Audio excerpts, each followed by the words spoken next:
तो स्वागत है आपका एक नए वीडियो में। आज हमारा नेशनल इनकम का क्लास 6 होने वाला है। अभी तक हम लोगों ने 5 क्लास में नेशनल इनकम को काफ़ी बारीकी से समझा है। ये हमारा क्लास 6 है जिसमें हम लोग व्यय विधि के बारे में चर्चा करेंगे।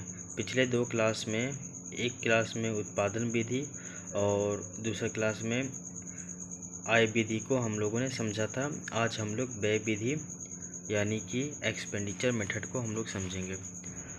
यहाँ पे व्यय विधि को अन्य नामों से भी जाना जाता है, जैसे कि उपभोग विधि यानी कि कंज्यूम मेथड, और आपका निवेश मेथड यानी कि निवेश विधि यानी कि इन्वेस्ट मेथड।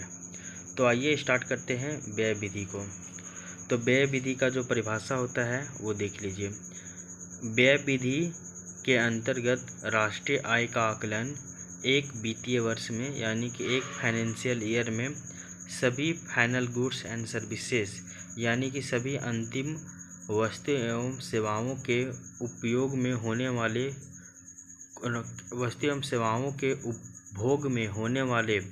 कुल उपभोग को नेशनल इनकम यानी कि राष्ट्रीय आय कहते हैं। इसे ही कुल अंतिम व्यय भी कहा जाता है। कुल अंतिम व्यय भी किसको कहा जाता है? तो इसको कहा जाता है, वो देखिए, आपको ये पता होना चाहिए कि जो राष्ट्रीय आय है, तो व्यय विधि के अंतर्गत जो हम लोग राष्ट्रीय आय का जो गणना करते हैं या उसका काउंटिंग करते हैं, इसमें क्या है कि एक वित्तीय वर्ष के अंतर्गत या एक वित्तीय वर्ष में जो सभी अंतिम वस्तु एवं सेवाएं हैं, तो उनके उपभोग में यानी कि उनको कंज्यूम करने में जो होने वाला टोटल जो आपका उपभोग है, उसको हम लोग नेशनल इनकम कहते हैं। और इसी को ही हम लोग कुल अंतिम व्यय भी इसी को हम लोग कहते हैं।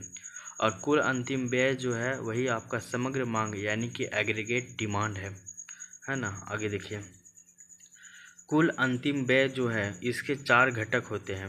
कुल अंतिम व्यय के कितने घटक होते हैं? तो 4 घटक होते हैं, जिसे निम्नलिखित सूत्र के माध्यम से प्रदर्शित किया जाता है। तो ये फॉर्मूला आपको याद रखिएगा। एक आपका राष्ट्रीय आय यानी कि national income is equal to क्या होता है? C + G + I और ब्रैकेट में X - M। क्या है? National income is equal to C + G + I और मल्टीप्लाई ब्रैकेट में है X - M। X का मतलब होता है एक्सपोर्ट और M का मतलब होता है इम्पोर्ट यानी कि शुद्ध निर्यात। तो X - M, तो एक्सपोर्ट में इम्पोर्ट को घटा देंगे तो शुद्ध निर्यात निकलेगा। जहाँ पे C का मतलब क्या है? तो निजी अंतिम उपयोग व्यय है। मीन्स हम लोग जो उपभोग कर रहे हैं ना, तो वही आपका उपयोग व्यय है। तो निजी अंतिम है, ये निजी अंतिम उपयोग व्यय। और G का मतलब क्या है? सरकार का अंतिम उपभोग व्यय। क्या है? सरकार का अंतिम उपभोग व्यय। आगे देखिए, I का मतलब क्या है? कुल जो निवेश कर रहे हैं, मतलब टोटल इन्वेस्टमेंट। गवर्नमेंट में, व्यक्ति में, और गवर्नमेंट, व्यक्ति, फर्म, ये सब सभी करते हैं क्या? निवेश करते हैं। गवर्नमेंट भी करता है, व्यक्ति भी करता है, फर्म भी करता है। आगे देखिए, सब निवेश एंड व्यय करते हैं, गवर्नमेंट व्यय देन आय हमें होता है। जैसे कि गवर्नमेंट स्कॉलरशिप में खर्चा कर रहा है तो हम लोगों को आय मिल रहा है स्कॉलरशिप के माध्यम से। तो ये याद रखिएगा कि नेशनल इनकम बराबर क्या होता है? C + G + I और इसको मल्टीप्लाई में ब्रैकेट में रहेगा X - M। आगे देखो, व्यय जो होता है वो 2 तरह का व्यय होता है। एक होता है आपका उपभोग व्यय और एक होता है आपका निवेश व्यय। जो उपभोग व्यय होता है उसको हम लोग गैर विकासात्मक व्यय कहते हैं। कहने मतलब इससे कोई भी विकास नहीं हो रहा है। आप पैसा खर्चा तो कर रहे हैं लेकिन इसका कोई यूज नहीं हो रहा है। एक आपका निवेश व्यय, ये आपका विकासात्मक व्यय है। क्या आप ऐसे निवेश कर भी रहे हैं कि जिससे आपको फ्यूचर में आपको रिटर्न मिलेगा ही मिलेगा, ठीक है ना। आगे देखिए, पूंजी क्या है? जो फ्यूचर में हमें मतलब कि मनी जनरेट करता है, जो फ्यूचर में मनी जनरेट करता है और हमें मनी सप्लाई करता है, उसी को हम लोग पूंजी यानी कि कैपिटल कहते हैं। चलिए, ये तो हो गया है। एक बार इसका परिभाषा फिर से देख लीजिए कि इसके अंतर्गत यानी कि व्यय विधि के अंतर्गत जो राष्ट्रीय आय का जो गणना होता है, इसमें एक वित्तीय वर्ष में सभी अंतिम गुड्स एंड सर्विसेज के उपभोग में होने वाले कुल उपभोग को नेशनल इनकम कहते हैं। गुड्स एंड सर्विसेज के जो उपभोग हम लोग करते हैं, तो एक साल में टोटल जो उपभोग होता है इसी को हम लोग नेशनल इनकम कहते हैं व्यय विधि के माध्यम से। इसका फॉर्मूला क्या है, राष्ट्रीय आय is equal to C plus G plus I और ब्रैकेट में एक्स माइनस एम। जहाँ आप तीनों का मतलब समझे, सी का मतलब क्या होता है, जी का मतलब क्या होता है, आई का मतलब क्या होता है। फिर व्यय भी दो तरह का होता है वो भी जान लिया, पूंजी क्या होता है वो जान लिया। अब चलिए एक एक करके हम लोग पढ़ते हैं। एक्स माइनस एम क्या है, निर्यात माइनस आयात, यानी कि एक्सपोर्ट माइनस इम्पोर्ट। तो निर्यात में आयात को घटाएंगे तो शुद्ध निर्यात निकल कर सामने आएगा, ठीक है ना। आगे देखिए X minus M, X minus M क्या है, व्यय विधि के अंतर्गत व्यक्ति, फर्म, सरकार के द्वारा फाइनल गुड्स एंड सर्विसेज के लिए उपभोग को ऐड किया जाता है। अब देखो एक्स माइनस एम की जो बात कर रहे हैं हम लोग, तो व्यय विधि यानी कि जो एक्सपेंडिचर जो मेथड होता है इसके अंतर्गत व्यक्ति हो गया, फर्म हो गया, सरकार हो गया, इन सभी के द्वारा अंतिम गुड्स एंड सर्विसेज के लिए यानी कि अंतिम वस्तु एवं सेवा के लिए क्या किया जाता है, उपभोग को ऐड किया जाता है।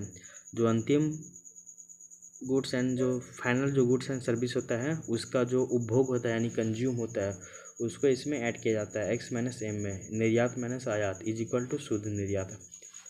सेकेंड देखो सी, सी का मतलब क्या है, निजी अंतिम उपभोग व्यय। क्या है, निजी अंतिम उपभोग व्यय, नॉट उपयोग व्यय। क्या है ये, उपभोग व्यय है। इसका परिभाषा देखो, इसके अंतर्गत व्यक्ति, परिवार एवं गैर लाभकारी संस्था। गैर लाभकारी संस्था क्या है, जैसे कि एनजीओ है। तो निजी अंतिम उपभोग व्यय के अंतर्गत व्यक्ति, परिवार एवं गैर लाभकारी संस्था जैसे कि एनजीओ के द्वारा सर्विसेज के उपभोग में, किसके उपभोग में, सर्विसेज यानी कि सेवा के उपभोग में और गुड्स के उपभोग में होने वाला व्यय को ऐड किया जाता है। तो जो सी है ये आपका लिखा हुआ, इसका अर्थ होता है निजी अंतिम उपभोग व्यय। तो इसके अंतर्गत व्यक्ति, परिवार और जो आपका गैर लाभकारी संस्था होता है तो इसके द्वारा जो सर्विस के बदले में यानी कि जो सेवा के लिए, सेवा के बदले में जो उपभोग करते हैं हम लोग, वस्तुओं और सेवाओं का जो उपभोग करते हैं, तो सॉरी माय मिस्टेक। निजी अंतिम उपभोग व्यय क्या है कि इसके अंतर्गत व्यक्ति, परिवार एवं गैर लाभकारी संस्था यानी कि एनजीओ के द्वारा सर्विसेज के उपभोग यानी कि कंज्यूम एवं गुड्स के उपभोग में होने वाले व्यय को ऐड किया जाता है। तो इसके अंतर्गत जो ये सब बताए हैं, व्यक्ति, परिवार एवं गैर लाभकारी संस्था, इनके द्वारा जो सर्विसेज के उपभोग में और जो गुड्स के उपभोग में किया जाने वाला जो व्यय है यानी एक्सपेंडिचर है उसको इसमें ऐड किया जाता है।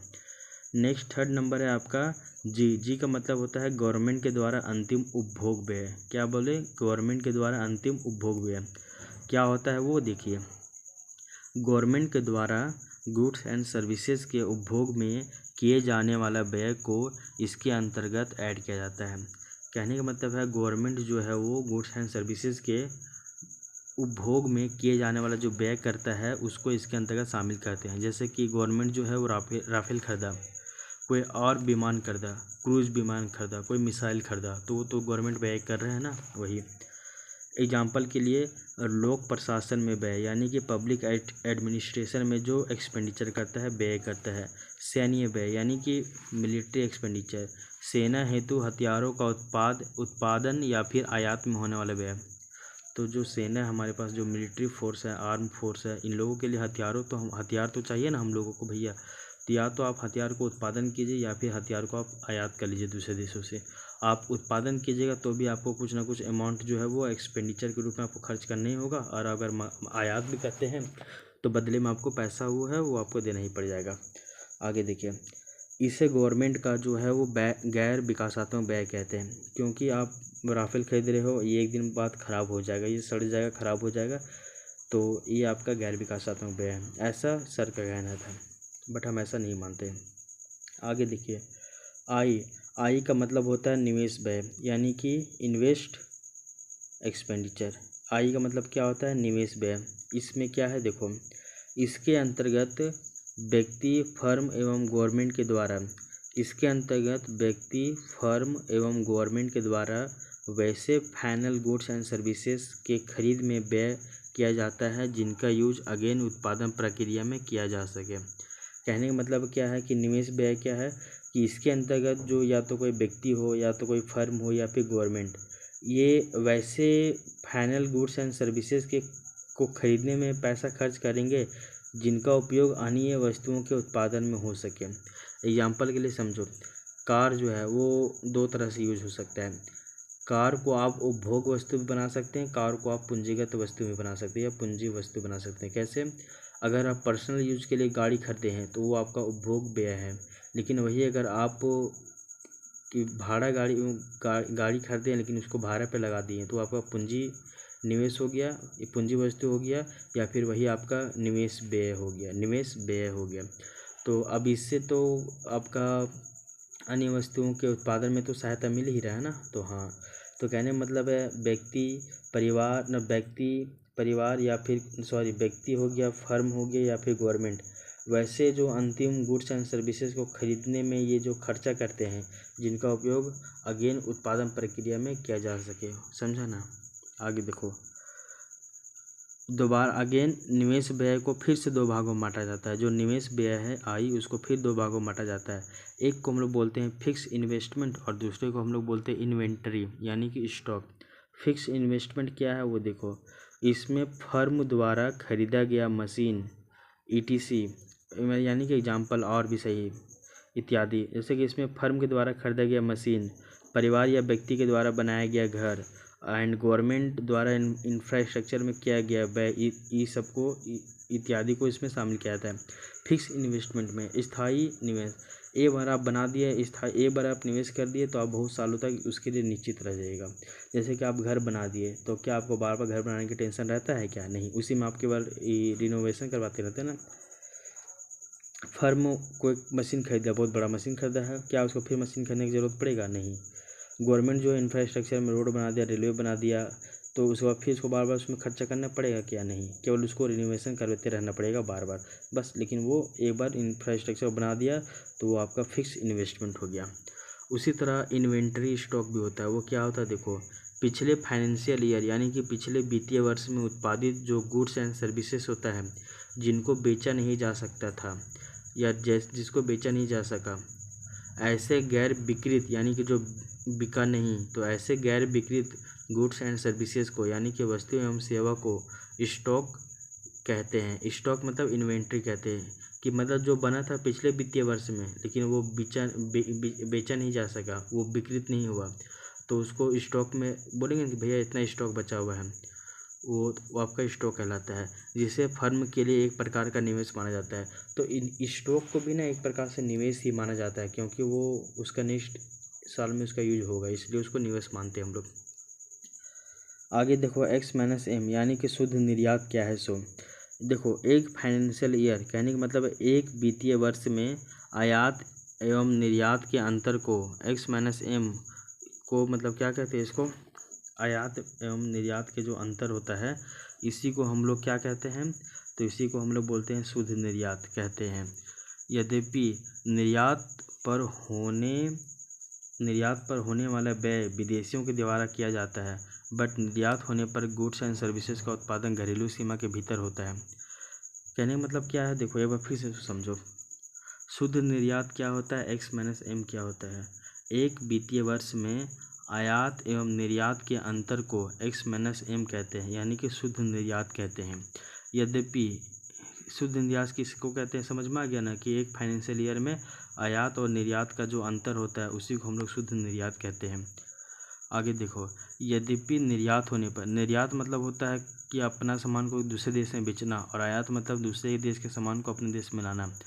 तो यद्यपि निर्यात होने पर यानी कि सामान को बेच रहे हैं तो बेचने पर जो व्यय है वो विदेशियों के द्वारा किया जाता है। सिंपल सी बात है, अगर हम सामान बेच रहे हैं अमेरिका को तो अमेरिका उसके बदले हमको पैसा देगा, तो इसमें जो व्यय है वो कौन कर रहा है, हम लोग कर रहे हैं, विदेशी कर रहे हैं, तो विदेशी कर रहा है ना। हाँ, बट निर्यात होने पर गुड्स एंड सर्विसेज का उत्पादन घरेलू सीमा के भीतर होता है। निर्यात, अब समझो, निर्यात हम लोग कर रहे हैं लेकिन वो सामान तो हम लोग को डोमेस्टिक बाउंड्री के भीतर ही बना ना, हमारे घरेलू सीमा के अंदर ही बना ना। गुड्स एंड सर्विसेज का जो उत्पादन है वो तो हम लोग का यहीं पे हुआ है ना।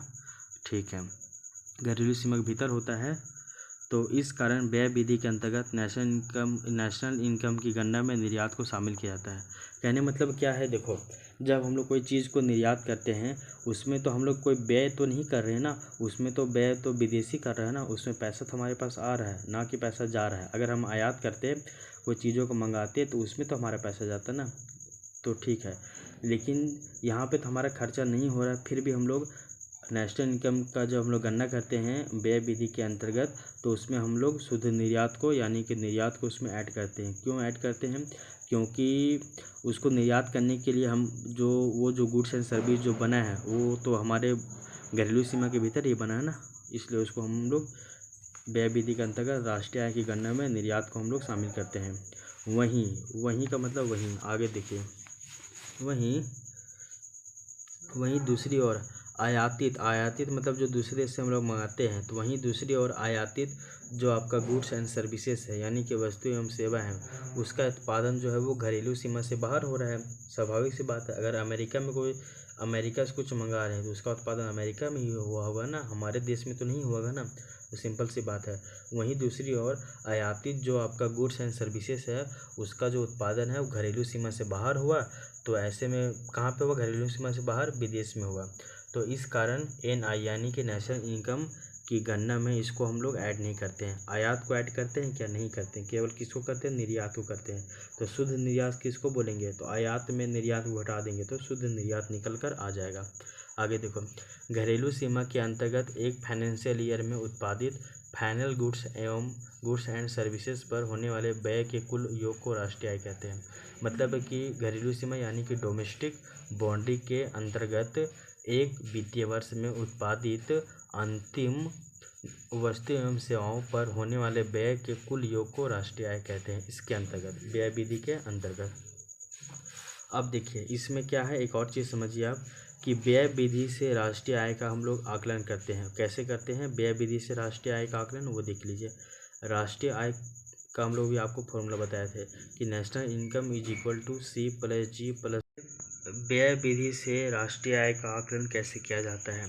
हम लोग अभी एक फॉर्मूला समझे थे कि national income is equal to C+G+I और उसके बाद फिर +X - M कर देते हैं। तो जिसमें हम लोग ये चीज़ जाने थे कि जो C का मतलब होता है उपभोग व्यय, G का मतलब होता है सरकार का उपभोग व्यय, I का मतलब होता है निवेश, जो कि निवेश व्यक्ति करे या फर्म करे या परिवार करे या फिर गवर्नमेंट द्वारा किया जाए। X - M जो होता है वो शुद्ध निर्यात होता है, जिसमें हम लोग निर्यात को पॉजिटिव जबकि आयात को नेगेटिव करते हैं। यानी कि निर्यात में ही हम लोग आयात को घटाते हैं ना भाई। आगे देखो, सरकार का उपभोग व्यय जिसको हम लोग गैर विकासात्मक व्यय कहते हैं, जैसे कि राफेल खरीदा तो वो गैर विकासात्मक व्यय होगा। एक चीज़ और याद रखिएगा कि जो व्यय होगा वही आपका मांग होगा एंड वही आपका आय भी होगा। अगर आप खर्चा कर रहे हैं तो कहीं ना कहीं वो चीज़ का मांग हो रहा होगा, और अगर आप खर्चा कर रहे हैं तो वो चीज़ कहीं ना कहीं फिर आय में क्रिएट हो ही रहा है। आगे देख लीजिए कि गुड्स एंड सर्विसेज का जो निर्यात है जो निर्यात हम लोग कर रहे हैं मतलब बेच रहे हैं, तो घरेलू सीमा में इसका तो उत्पादन हो रहा है, निवासी प्लस गैर निवासी दोनों के द्वारा हो रहा है, इसलिए व्यय विधि में निर्यात को ऐड करेंगे बट आयात को नहीं जोड़ेंगे। क्यों नहीं जोड़ेंगे? क्योंकि आयातित जो गुड्स एंड सर्विसेज है उसका उत्पादन घरेलू सीमा के बाहर होता है, इसलिए इसको हम लोग जोड़ते नहीं हैं। आगे देखो, राष्ट्रीय आय का मतलब होता है GDP यानी कि ग्रॉस डोमेस्टिक प्रोडक्ट, और GDP या फिर GDE होता है। GDE कहने मतलब क्या है? ग्रॉस डोमेस्टिक एक्सपेंडिचर, यानी कि सकल घरेलू व्यय और सकल घरेलू उत्पाद, ये होता है राष्ट्रीय आय का मतलब। तो समझ में आ गया ना? तो जो आपका शुद्ध निर्यात में जो आपका निर्यात को जोड़ते हैं बट उसमें आयात को नहीं जोड़ते हैं, ये वाला आपका कॉन्सेप्ट समझ में आ ही गया होगा ना? ठीक है, चलिए इसी में एक और पॉइंट आपको समझना होगा कि व्यय विधि के अंतर्गत यानी कि एक्सपेंडिचर मेथड के अंतर्गत राष्ट्रीय आय के आकलन में निम्नलिखित मदों को यानी कि आइटम्स को ऐड नहीं करते हैं। किसको ऐड नहीं करते वो देखिए। इस विधि के अंतर्गत राष्ट्रीय आय के निर्धारण में only final goods and services के उपभोग पर होने वाले व्यय को शामिल किया जाता है। और जो इसमें इंटरमीडिएट गुड्स के ऊपर जो व्यय करते हैं उसको शामिल नहीं किया जाता, क्योंकि अगर उसको भी शामिल कर देंगे तो डबल अकाउंटिंग की समस्या उत्पन्न हो जाएगी इस कारण से। साथ ही साथ इस प्रॉब्लम का निवारण हेतु मध्यवर्तीय वस्तुओं पर होने वाला उपभोग व्यय को इसमें शामिल नहीं किया जाता है। वो चीज़ तो आपको समझ में आ ही गया। आगे देखिए नेक्स्ट, उत्पादन, वितरण, उपभोग तीनों बराबर होना चाहिए।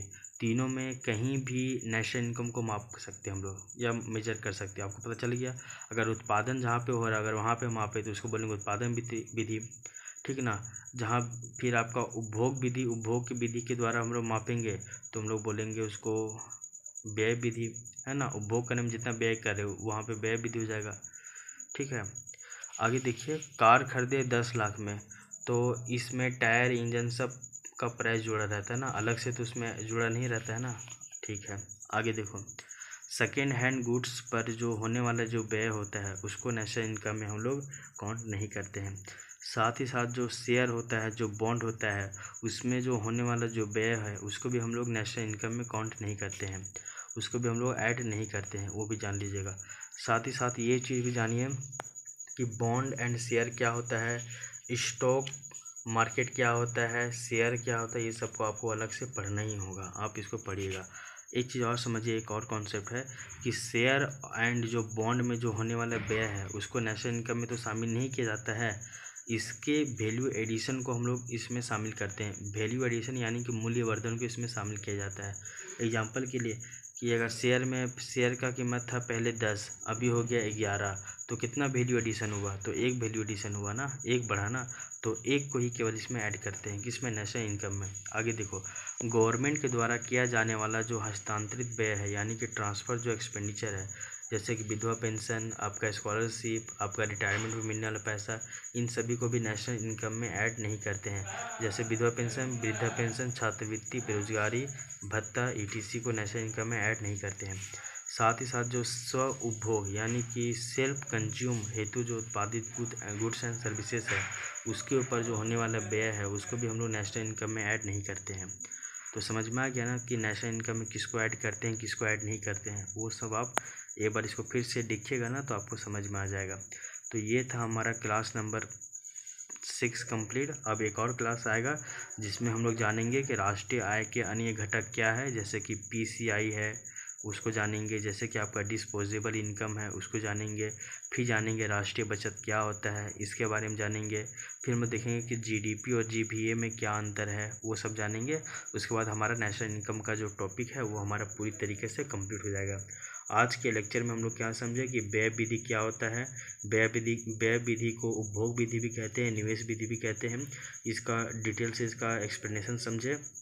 साथ ही साथ जो नेशनल इनकम का जो फॉर्मूला है C+G+I+ ये ब्रैकेट में X-M, ये क्या होता है इसको हमने जाने। इसमें सबको एक एक करके देखे। X-M यानी कि निर्यात में आयात घटा देंगे तो शुद्ध निर्यात क्या होता है इसका डेफिनेशन जाने। C यानी कि निजी अंतिम उपभोग व्यय जो होता है उसको इसका डेफिनेशन जाने। G यानी गवर्नमेंट के द्वारा अंतिम उपभोग व्यय उसको जाने। I कहने मतलब है निवेश व्यय उसको जाने। निवेश व्यय को दो भागों में बांटा गया था, एक है आपका फिक्स इन्वेस्टमेंट, एक है आपका इन्वेंटरी यानी कि स्टॉक उसको जाने। फिर हम लोग X-M यानी कि शुद्ध निर्यात को जाने। इसमें हम लोग निर्यात में होने वाला व्यय को शामिल करते हैं बट आयात में होने वाला व्यय को शामिल नहीं करते हैं। इसके पीछे का कॉन्सेप्ट क्या है वो हम लोग जाने। फिर हम लोग जाने कि व्यय विधि के अंतर्गत जो राष्ट्रीय आय का आकलन करते हैं इसमें किन किन मदों को यानी कि आइटम्स को शामिल नहीं करते हैं, वो हो गया। तो इस प्रकार से हमारा क्लास 6 भी कंप्लीट हो गया। आई होप यहाँ तक आपको समझ में आया होगा। Thank you.